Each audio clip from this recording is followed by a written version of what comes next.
बिरादर मोहतरम भाऊ नवीद अहमद साहब हैं बिरादर मोहतरम भाऊ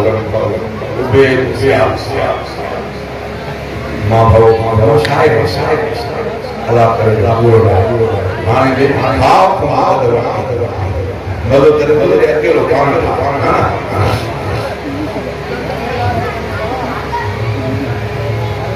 प्यार सोने नबी सासयों का प्यार सोने नबी सासयों का जिंदगी शान वाली जाऊं था प्यार सोने नबी सासयों का प्यार सोने नबी सासयों का जिंदगी शान वाली जाऊं था कोई अगते नबी को नहीं दो वो बेअहदो नबी को नहीं दो कोई अगते नबी को नहीं दो वो बेअहदो नबी को नहीं दो आखिरी मीर मुरसल मनो था आखिरी मीर मुरसल मनो था जिंदगी शान वाली जाऊं था प्यार सोने नबी सासयों था जिंदगी शान वाली जाऊं था नाम निर्मल मोहम्मद सुहारो साहब असांखे प्यारो नाम निर्मल मोहम्मद सुहारो साहब असांखे प्यारो मिठड़ो नालो ॿुधी ख़ुशि थियूं था मिठड़ो नालो ॿुधी ख़ुशि थियूं था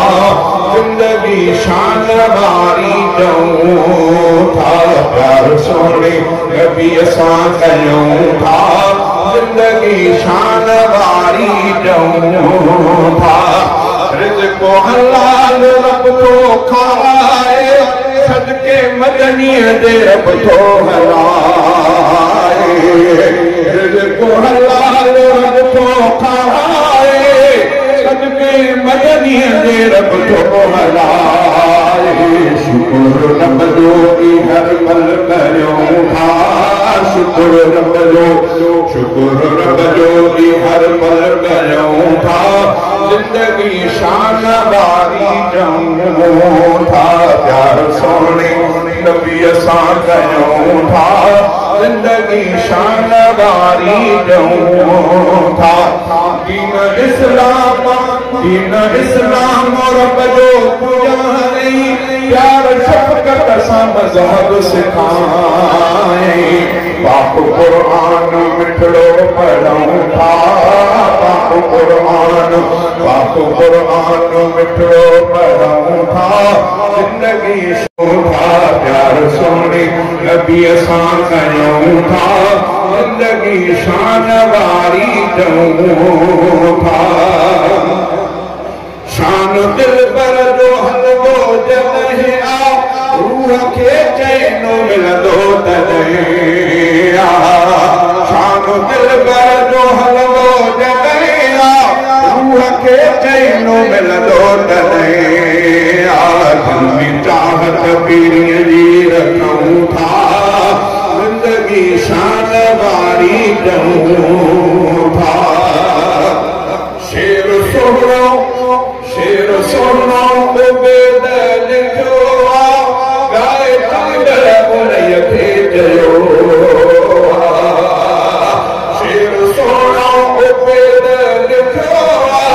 गाए चंदर उनय खे चयो अरबीअ में हरदम रहूं था जिंदगी शान वारी जाऊं था प्यार सोने नबी सां कयूं था जिंदगी शान वारी जाऊं